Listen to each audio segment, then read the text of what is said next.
Dear students, आज हम लोग डिस्कस करेंगे टॉपिक ब्लड के बारे में।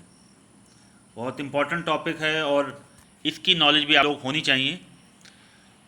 सबसे पहले आपको मालूम चाहिए जो ब्लड है, जैसा कि आप लोग जानते हैं कि रेड कलर का होता है ब्लड। कंपोजिशन ऑफ ब्लड को हम लोग पहले समझने का प्रयास करते हैं। ब्लड की अगर हम कंपोजिशन को देखें तो इसमें दो मेन कंपोनेंट्स हैं, प्लाज्मा एंड फॉर्म्ड एलिमेंट या ब्लड सेल्स हैं। तो दो एलिमेंट्स, जो दो कंपोनेंट्स हैं वो ब्लड के मेनली, इसको यहाँ कह सकते हैं कि ब्लड को मेनली टू कंपोनेंट्स में डिवाइड किया गया है, प्लाज्मा और फॉर्म्ड एलिमेंट या ब्लड सेल्स जो हैं।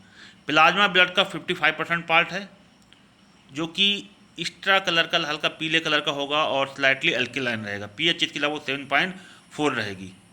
जबकि जो फॉरेन एलिमेंट्स हैं, जो ब्लड सेल्स हैं, वो लगभग 45% पार्ट हैं ब्लड का, जिसमें आरबीसी, डब्ल्यूबीसी और प्लेटलेट्स ये इसके अंतर्गत आएगी।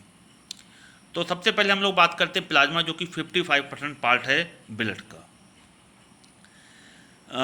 प्लाज्मा की अगर हम बात करें तो आप देख सकते हैं कि प्लाज्मा जो कि 55% पार्ट है ब्लड का, इसमें 90 से 92% वाटर है। जो प्लाज्मा जो येलोइश कलर का है, स्लाइटली एल्कलाइन रहता है, ये जो है मेनली इसमें वाटर है 92% इस प्लाज्मा में कुछ प्रोटीन्स भी हैं, जो कि फाइब्रोनोजिन, ग्लोब्यूलिन एंड एल्ब्यूमिन। आप देख सकते हैं कुछ प्रोटीन्स भी हैं जो कि आप देख सकते हैं, ये प्रोटीन्स के नाम दे रखे हैं, फाइब्रोनोजिन, ग्लोब्यूलिन, एल्ब्यूमिन। एक क्वेश्चन पूछा जाता है कि ब्लड के प्लाज्मा में कौन कौन सी प्रोटीन्स प्रेजेंट होती हैं। इसके अलावा प्लाज्मा में ग्लूकोज भी होगा, अमीनो एसिड्स भी होगा, और इसके अलावा लिपिड्स है, कोलेस्ट्रॉल है, इनऑर्गेनिक सोडियम है, मैग्नीशियम है, क्लोरीन है, ठीक है, बाइकार्बोनेट आयंस है, कैल्शियम आयंस हैं, और गैसेस भी रहेंगी। इसके अलावा गैसेस में मेनली दे रखा कार्बन डाइऑक्साइड, ऑक्सीजन, नाइट्रोजन। इसके अलावा अगर हम बात करें तो इसमें हार्मोन्स भी होंगे ब्लड में, जो कि एंडोक्राइन ग्लैंड के द्वारा सिक्रीट किए गए होंगे। उसमें एंजाइम्स भी होंगे, और उसमें आप कह सकते हैं कि नाइट्रोजनस बेस्ड भी होंगे, ठीक है। तो वो भी आप यूरिया, ये सब भी ब्लड के प्लाज्मा में होगा। तो प्लाज्मा मेनली 55% पोर्शन है। आप देख सकते हैं जो प्लाज्मा है ये किसी भी ब्लड का 55% पोर्शन है, और 45% में ये ब्लड सेल्स आएंगी, जो कि आरबीसी, डब्ल्यूबीसी और प्लेटलेट्स। तो हम लोगों ने पहले डिस्कशन किया कि प्लाज्मा जो है लगभग 90 to 92% उसमें वाटर होगा, और डिफरेंट हम लोगों ने कंपोनेंट पढ़ा कि प्लाज्मा में क्या क्या है। फंक्शन आप समझ सकते हैं प्लाज्मा का फंक्शन क्या होगा। तो प्लाज्मा मेनली जो है ये गैसेस ट्रांसपोर्ट के लिए, ऑस्मोसिस को रेगुलेशन करने के लिए, एनर्जी प्रोडक्शन के लिए, क्योंकि न्यूट्रिएंट का ट्रांसपोर्ट इसी द्वारा हो रहा है, और एंटीबॉडी जो बन रही हैं वो भी डिफेंस प्रोड्यूस करेंगी, वो प्लाज्मा में प्रेजेंट होती हैं, ठीक है। तो ये सब आप समझ सकते हैं। अब आगे आप समझे कि ब्लड की जो दूसरा चीज़ जो हम लोग बात करें ब्लड सेल्स के बारे में, जो ब्लड में लगभग 45% है, that is called formed element. आप देख सकते हैं कि 3 प्रकार की ब्लड सेल्स हैं। कौन कौन सी 3 प्रकार की ब्लड सेल्स हैं ये आपको मालूम है, ब्लड सेल्स। और एक चीज़ देखिए, आपको ये भी मालूम चाहिए कि जो ब्लड है उसको फ्लूइड कनेक्टिव टिश्यू, आपने पढ़ा है कि ब्लड और लिम्फ जो होते हैं वो फ्लूइड कनेक्टिव टिश्यू कहलाते हैं। तो यहाँ पर हम लोग ब्लड के बारे में बात कर रहे हैं, और जो फॉर्म्ड एलिमेंट जो ब्लड सेल्स हैं वो 3 प्रकार की, वो 3 प्रकार की ब्लड सेल्स आप देख सकते हैं।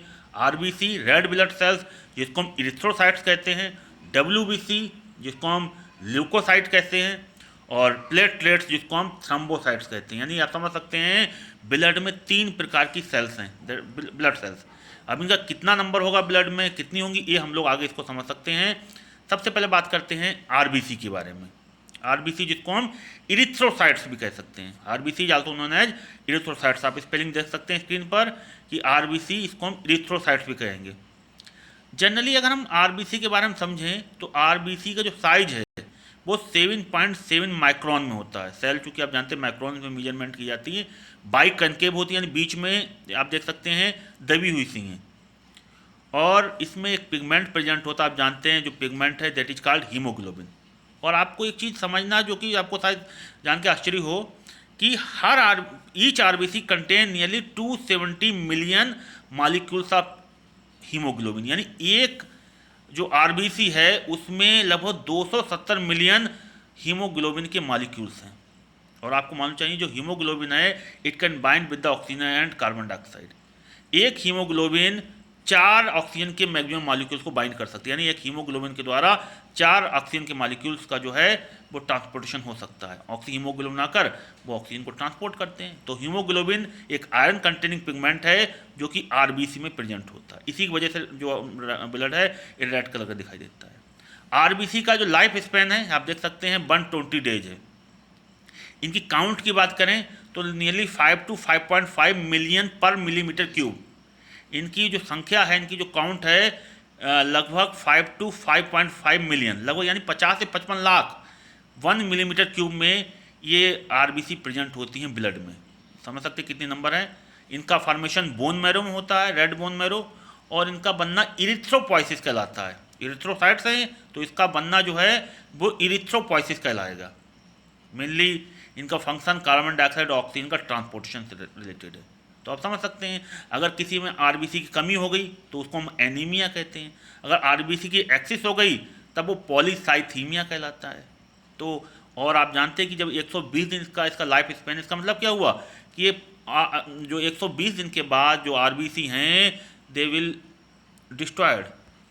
120 दिन के बाद आरबीसी डिस्ट्रॉयड हो जाती हैं और वो जाकर स्प्लिन में जाकर ये डिस्ट्रॉयड हो जा रही हैं। इसीलिए स्प्लिन को ग्रेव यार्ड ऑफ आरबीसी, आप देखिए लिखा हुआ है आरबीसी जो स्प्लिन है they are also known as the graveyard of the RBC. तो आप इसके बारे में समझ सकते हैं।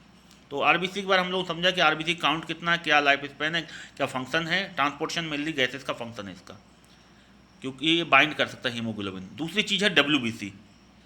डब्ल्यूबीसी कलरलेस है, आरबीसी जैसे रेड कलर की थी, डब्ल्यूबीसी कलरलेस है और इनकी संख्या लगभग 6000 से 8000 इन 1 मिलीमीटर क्यूब ब्लड में। अगर ब्लड में इनकी संख्या 6000 से 8000 मिलीमीटर क्यूब है। देखिए कहाँ आरबीसी कितनी है, और ये मात्र 1000 में आ गई हैं, और आरबीसी जो है 50 से 55 लाख हैं।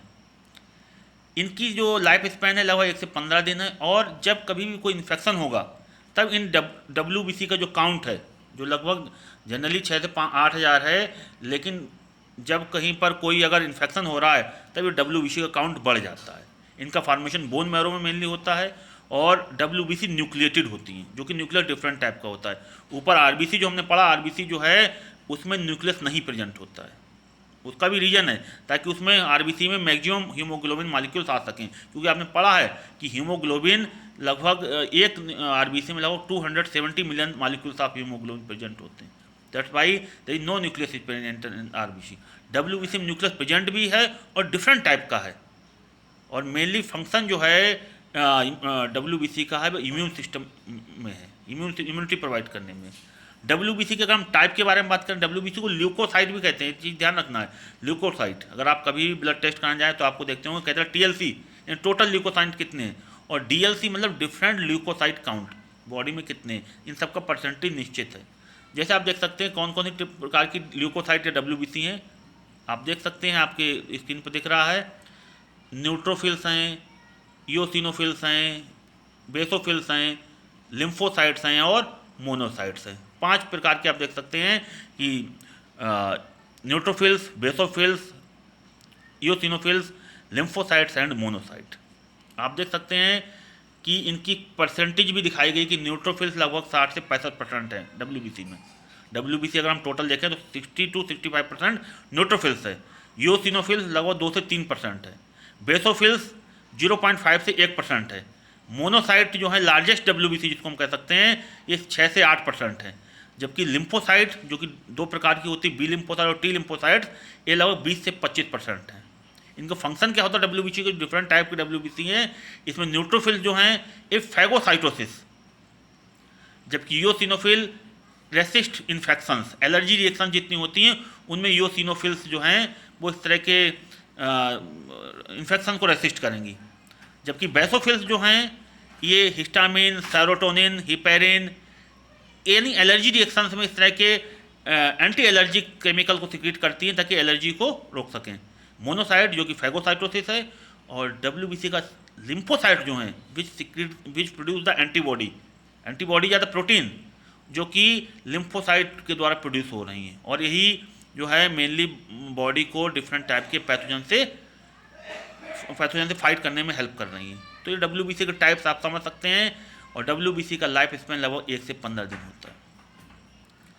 फिर अगर हम बात करें तीसरा जो है ब्लड कंपोनेंट है या जो ब्लड सेल्स है, वो है थ्रोम्बोसाइट्स, जिसको हम ब्लड प्लेटलेट्स या थ्रोम्बोसाइट कह सकते हैं।